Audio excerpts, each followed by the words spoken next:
Maraming uncertainty. Hello guys! Update lang! Pero finally, natapos na natin ang isang delikatong sitwasyon ng buhay natin bilang isang babaeng anak. Nakapanganak na tayo. Ay!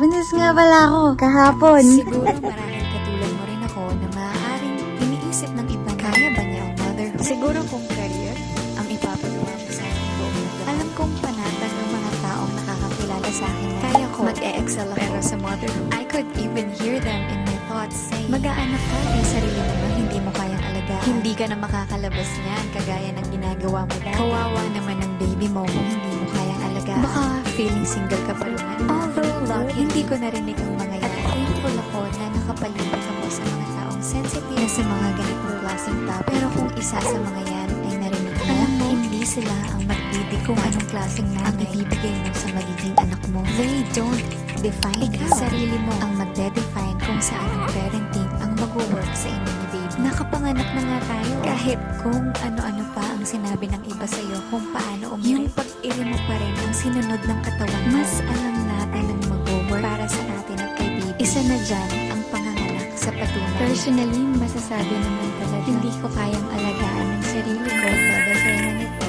sa norm or sa kung anong pag-aalaga ang tanggap ng society. Pero hindi yan nakakahulugan. Hindi ko na kayang mag-alaga ng iba. Ito siguro yung sinasabi nilang selfless. Mas pipiliin mong alagaan yung iba. Masaya kang inaalagaan mo ang ibang tao pero kapag sarili mo, okay nang wala. Dahil nga dun sa gusto kong mabigyan ng masayang buhay, nadadamay na rin yung biglang gumaganda at kumukulay na rin yung pera. Pagdating naman sa barkada, kailangan mo talagang tanggapin na magbabago ka lang. Kung dati tinutokso ka ng mga kaibigan mo, nagka-jowa ka lang, nagbago ka na. What more, may bago ka ng baby na nakadepende sa'yo 24/7. Magbabago ka talaga. Mababawasan ang time mo for barkada. Dahil nga may tao na nakadepende sa'yo buong magdamag. Pero kahit ganun, aabot ka sa time na parang gusto mong maki-catch up sa mga kaibigan. Just do it. Walang mali sa nararamdaman mo. It's normal and deserve mo yun. For as long as iiwan mo si baby mo na alam mo safe siya, maaalagaan siya ng maayos. Pero on my part, hindi ko na hinanap ang barkada. Simula na lumabas. Parang siya na nga ngayon ang best friend ko. Grateful ako na ako ang kasama ni Liz na gumawa ng kanyang childhood memories. At the same time, natupunan niya rin yung mga gap ng childhood ko. Kaya natatakot ka mag-anak dahil baka hindi mo na magawa yung mga dati mong ginagawa. Isipin mo na lang, magagawa mo na ngayon ang mga hindi mo rin nagagawa nung wala ka pang baby. Masaya ang motherhood basta bibigyan mo lang siya ng attention. Pag-aaralan mo siya, tanggapin mo na bagong yugto ito ng buhay mo. Kailangan mo ng effort. Kailangan mong mag-aral in order to enjoy the process. Kain na muna tayo ng lunch. Samahan niyo muna ako mag-lunch. Ganito nga pala yung mga klase ng food na ina-offer nila sa hospital dito sa US. If you are new here, and kakashare ko lang ng story ko on my journey ng labor, pushing, and delivery. And in this video, is my first 24 hours with me. Ikukwento ko rin dito kung anong nangyari during my active labor hanggang sa mga anak ko habang humihigop ako ng chicken noodles. If you are okay with this kind of kwentuhan, tara, chikahan. Ako na lang mag-isa, umalis na si ate. Pero babalik sila mamayang 4 o'clock. But if you are more of a visual listener, pwede mong panoorin yung first 2 videos ko. I share the exact situation na naka-record lahat, including the techniques I used for Hindi pushing. ko alam na nagsiswell pa rin pa ako. Eh, parang nagsiswell din yung mukha ko. Parang tumaba ako. Kala ko, tumaba ako kasi yun. Pero nagsiswell yung pa ako, guys. Ayan, no?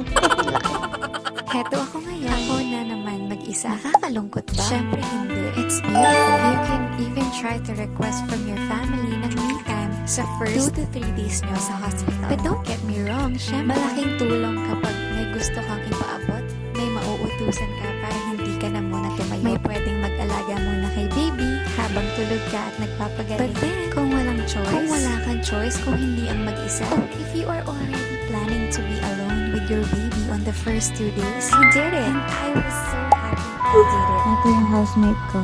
So, ito na siguro yung sign mo to do it also. And don't be sad kung nasa ganyang situation ka na mag-isa sa panahong feeling mo kailangan mo ng tulong. Because you can do it. At ito yung bonus part. Doon mo mas makikilala yung baby mo. Mas makakapag-bonding kayo. Ang technique dyan ay sasabayan mo lang si baby. Matulog ka kapag tulog siya. Mostly naman sa first 3 days, even sa first month ni baby, puro tulog lang rin. Kaya naman makakapag-recover ka rin habang kayong dalawa lang ni baby. Kung hihingi ka na rin lang ng tulong sa family or relatives mo, ang ihingi mo ng tulong ay ang mga ligpitin o gawaing bahay. Tulad ng pagwawalis, paglilinis ng bahay, paglalaba. Pero yung pag-aalaga mo sa baby mo, do it yourself. Learn by yourself. Inihian ako ni baby. Pero okay na rin. Kasi papalitan ko siya ng diaper. So, imbes na umihi siya sa bagong diaper, umihi siya sa akin. So, hindi ka sure kung tama ba ginagawa mong parenting sa baby mo? Doon papasok ang pagiging responsible parent mo. And that needs thorough self-study. Habang buntis ka, read a lot of books or articles tungkol sa pagpapatede, sleep, activities, paglalaro, paglaro ng mga toys with high contrast colors, etc. Magsusok na tayo. Kung wala kang time para matuto or mag-aral, don't even stop thinking of having a baby. Be a responsible parent. Kung manganganak ka na lang, then ipapasa mo na yung responsibilidad mo sa ibang tao. Kaya ngayon, kung buntis ka, dyan ka muna mag-focus. At kung magbabalak kang mag-i-preserve mo muna ang sarili mo mentally, emotionally, physically, at financially. Pero ang sinisiguro ko sa'yo, this will be all worth it. Dito na lang muna tayo sa kama kakain kasi nahihirapan pa akong tumayo at umupo. Kaysa maraming tumutulong sa'yo agad. Although maganda naman na may tumutulong sa'yo, pero minsan kapag may nakakakita or pumapansin sa atin kung paano tayo maging nanay, di ba nakaka-conscious? Minsan napapa-second guess ka pa kung tama ba yung ginagawa mo. Or baka sabihin nila na mali yan. Pero kung gagawin mo yung advice ko na kayong dalawa lang ni baby sa first 2 days mo sa hospital, pagka uwi nyo ng bahay, at mag-isa ka lang nag-alaga kay baby mo. And then, kung may tinuro sa'yo kung paano gawin ang bagay na yan para kay baby mo, ikaw mismo, alam mo na sa sarili mo kung mas okay ba yung idea na yun kaysa sa ginawa mo na sa Ito hospital. baka kaya ko namang nakaupo. Wait lang tayo. Pwede pala ito. Wow! Kakain na tayo, guys. At hindi na nilang masasabing bida-bida ka sa anak mo. You can just simply tell them, ito kasi yung mas nag-work sa kanya nung nasa hospital kami. Pero sige, check natin, baka mas mag-work din yung suggestion mo. Imagine, lamang ka na ng 2 days agad na mas kilala ang baby mo kung ikukumpara mo sa ibang tao. And that gives you more confidence na mas alam mo kung ano ang mas prefer niya kaysa yung maraming mata at kamay na nagtuturo sa'yo. Para bang nawawala yung diskarte natin kung ano bang nanay ang gusto nating maging sa ating anak. And habang nasa hospital ka, sulitin mo na yung mga visiting nurses na magtanong kung ano-anong gusto mong malaman about sa pag-aalaga, sa pagpapatede, patulog, papaligo, at kung ano-ano So, pa. magsusok muna tayo. Taking over. Siyempre, ang tradisyon namin sa family ay ang mag-check ng tatak-alara sa tenga. Lahat kasi sila merong patusok sa tenga. And si Isla meron din siya both ears. Bakit ba namin kailangang i-check? Kasi ako, nanay niya, wala. So siguro ako lang talaga yung ampon sa family. Pero si Isla, hindi. Oo nga, no? Yung nanay lang ang pon. Meron din. Alala mo pa yun? Sa isang araw nga, 3 beses na rin nag-poop si Isla. diaper. Yung today, naka-repeat na siya. 3 beses siya nagtapos. 2 puro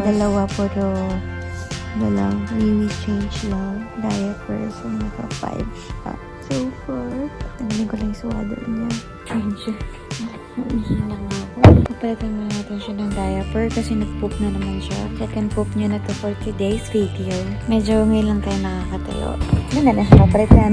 Kaya naman within Nakakapalitan. 24 hours, nilabas niya na lahat ng meconium or yung black poop. Ito yung tinatawag na newborn's first poop. Sticky siya na thick, na minsan dark green or parang mga black. Kaya siya ganon dahil binubuo siya ng mga cell, protein, fats, at mga intestinal secretions. Kaya huwag kayo mag-freak out kapag nakita niyong ganyan yung poop ng baby niyo. In case hindi kayo na-inform ng doctor niyo or ng nurse on duty. Normal lang yun. Safe na nakakain ito ng newborn sa womb. Pero delikado kung ma-inhale niya ito sa lungs niya kasama ng amniotic fluid. Nagpalit na rin pala kami ng diaper. Yung poop na meconium, medyo hard siya ha. Kumakapit talaga ng sobra sa balat ni baby, lalo na kung medyo nagtagal. Kaya mas mainam kung i-check nyo lagi or at least after feeding kung nag-poop siya. Nung naging normal na yung poop ni baby, naging happy naman ako kasi yun din ang naging indication ko na may nadadede talaga si baby sa akin ng milk since exclusive latch breastfeeding kami. Pangalawa sa indication ko na may nadadede talaga si baby sa akin is yung mga weaning kahit na hindi ko talaga nakikita yung sinasabi nilang milk nung pinaga ng nurse yung breast ko. Parang lang kasing pawis yung nakikita ko ako, pero yun na pala yun. Nakaka-anxious naman kasi talaga kasi what if walang nadedede? Pero meron naman pala talaga.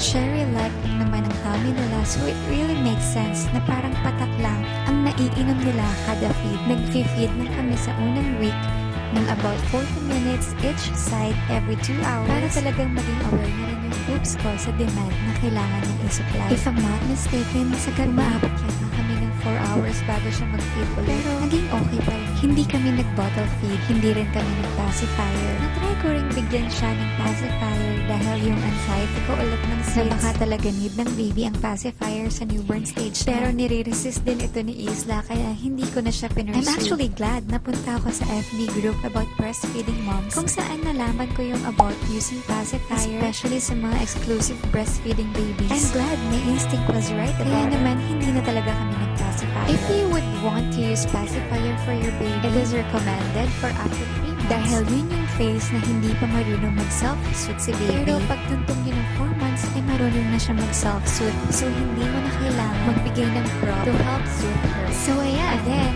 shinare ko rin yung mga ibang techniques and personal experience ko about labor and push sa aking mga previous videos. So you may want to watch those videos as well after this. Or if not naman, of course, you may continue watching this video dahil ikukwento ko na rin yung kung paano Come on, Nate, push! at yung mga struggles ko na na-experience ko. After naman niya magpalit ng diaper at feed, nakatulong na rin ulit siya. And niready ko na rin siya for her first bath after 24 hours of work. 11:35 after ulit siya. Gisingin ko siya para dumede. And mamayang 12:30, which is yung 24 hours after ng panganak niya, maliligo na rin siya. May vitamin K. Yung mga vitamins siyang iti-take mamaya. So, tatanggalin ko din yung swaddle niya para magising na siya ng pusa. Nga pala dito sa US, sobrang strict nila na bawal matulog ang baby katabi ng mommy. Para maiwasan ng disgrasya, need niya talagang matulog sa bassinet niya. And then, dumating din yung ibang nurse niya para bigyan siya ng vitamin side every 2 hours para talagang maging aware na rin yung boobs ko sa demand na kailangan niyang i-supply. If I'm not mistaken, sa gabi, umaabot yata kami ng 4 hours bago siya mag-feed ulit. Pero, naging okay pa rin naman. Hindi kami nag-bottle feed, hindi rin kami nag-pacifier. Natry ko rin bigyan siya ng pacifier dahil yung anxiety ko ulit lang na baka talaga need ng baby ang pacifier sa newborn stage. Pero nire-resist din ito ni Isla kaya hindi ko na siya pinursue. I'm actually glad napunta ako sa FB group about breastfeeding moms kung saan nalaman ko yung about using pacifier, especially sa mga exclusive breastfeeding babies. I'm glad my instinct was right about kaya naman hindi na talaga kami nag-pacifier. If you would want to use pacifier for your baby, it is recommended for up to 3 months dahil yun yung phase na hindi pa marunong mag-self-soothe si baby. Pero pagtuntong niya ng 4 months ay marunong na siya mag-self-soothe, so hindi mo na kailangan magbigay ng prop to help soothe her. So ayan, again, shinare ko rin yung mga ibang techniques and personal experience ko about labor and push sa aking mga previous videos. So you may want to watch those videos as well after this. Or if not naman, of course, you may continue watching this video dahil ikukwento ko na rin yung blow by blow kung paano Come on, Nate, push! at yung mga struggles ko na na-experience bago manganak. After naman niyang magpalit ng diaper at feeding, nakatulong na rin ulit siya. And niready ko na rin siya for her first bath after 24 hours of life. 11:35 update. Tulog siya. Gisingin ko na siya mamaya para dumede. And mamayang 12:30, which is yung 24 hours after ng panganak niya, maliligo na rin siya. May vitamin K. Yung mga vitamins siyang iti-take mamaya. So, tatanggalin ko na yung swaddle niya para magising na siya ng pusa. Nga pala dito sa US, sobrang strict nila na bawal matulog ang baby katabi ng mommy. Para maiwasan ng disgrasya, need niya talagang matulog sa bassinet niya. And then, dumating din yung ibang nurse niya para bigyan siya ng vitamin K. Yung mga kailangan i-take ni Isla. And yun na nga, pinaliguan na siya ng nurse. Hindi ko alam kung sa Pinas, pinapaliguan din ba ng nurse yung baby niyo after 24 hours ago nakapanganak ka na sa Pinas. And you know this answer, please let me know then. And that's it. Answers ka about labor, giving birth, and how to take care of your firstborn baby. I hope video helps you lessen the fear of the unknown. Follow mo na rin si Isla sa kanyang socials dahil pinapakita namin doon kung paano namin siya inaalagaan. So, ready ka na ba? Kwento ko na sa inyo lahat ng mga nangyari. I hope meron kang matutunan sa aking experience. Pwede mo ring isave itong video na to and i-rewatch mo siya kapag nagle-labor ka na. And kapag nanganak ka na, please comment on this video para naman maging happy din ako. So, ayun, mag-iingat ka palagi. Mag-iingat kayo palagi ni baby. Love you! Grabe guys, yung labor ko kahapon. Umabot ng... Yummy! Mainit pa.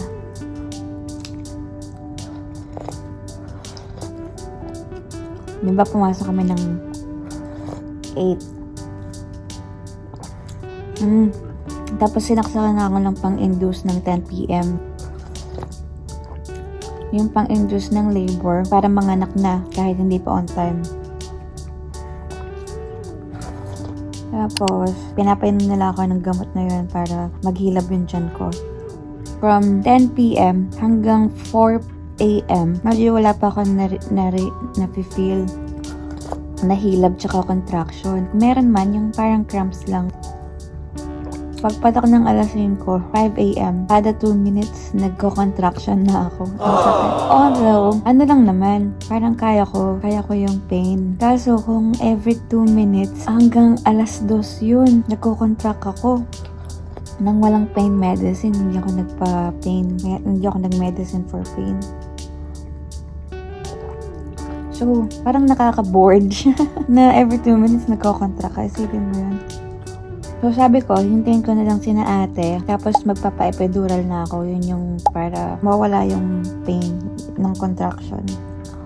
Kaso na late sila. So, una 1 p.m. sabi darating sila. Tapos naging 2. Tapos, sabi 4. Yung 4, hindi pa sure. Parang mga 4 pa sila makakarating. Mga 3 na yun, hindi ko na talaga kaya. Since 5 a.m. hanggang 3, nagko-contract na ako ng every 2 to 3 minutes, 4 minutes, ganun. Sabi ko, hindi ko na kaya. Tinawagan ko na yung nurse ko, sige na, epidural nyo na ako. Sabi ko, ganun. Ang bilis lang. 10 minutes, ginawa nila yung epidural. Tapos, yun, after nun, tuloy-tuloy pa rin yung contraction ko. Tapos, imbis na hinayaan lang muna. Tapos mga ilang hours, imbes na yung oral meds lang yung inumin ko pa for contraction, in IV fluid na, which is yung pitocin or yung oxytocin. Sobrang lakas ng gamot, nung oxytocin. Kahit naka-epidural na ako, yung pampamanhid, yung hindi ko naramdam yung sa may abdomen, papuntang legs. Pero nararamdaman ko pa rin yung cramps. So, ina-anesthesia na nila ako. Nung after anesthesia, nung 1 o'clock, 1 p.m. Chinek ako kung ilang centimeters na ako. Tapos, nung gabi, nung 10 o'clock, chinek ako kung ilang centimeters na ako. Tapos, nakita nga din na closed cervix pa rin siya. So, yun, wala pa. Dapat 10 centimeters muna bago mag-open cervix. Tapos, pagdating ng 1 p.m., nagpa-check, chinek ulit ako. So, bali lahat ng cramping na ginawa ko nung 5 a.m. hanggang 1 p.m., 1 centimeter lang ang nagawa. Tapos kailangan ko 10 centimeters. Baka kung hindi ako magpe-pain medicine, baka pagkatapos ko ng 10 centimeter, pagdating ko sa pushing, hindi na ako makapag-push dahil sobrang pagod na ako. Kaya nag-decide na ako talaga na magkaroon ng medication, ng epidural. Kaya by 3:30, yun na, nagpa-epidural na ako. Tapos na bandang 3:30, chinek muna nila ulit kung ilang centimeters na ako.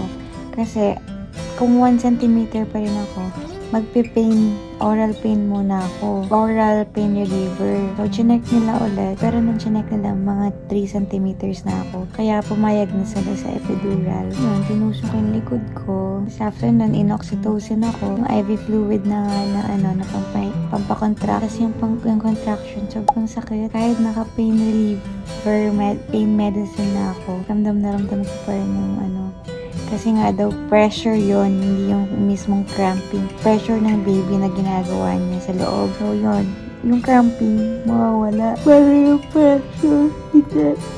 Kaya in-anesthesia ako. Tapos, mga bandang 9:30, doon ako mag-start mag-push. Kasi bandang 7 or 8, pina-check, nasa 9 centimeters na.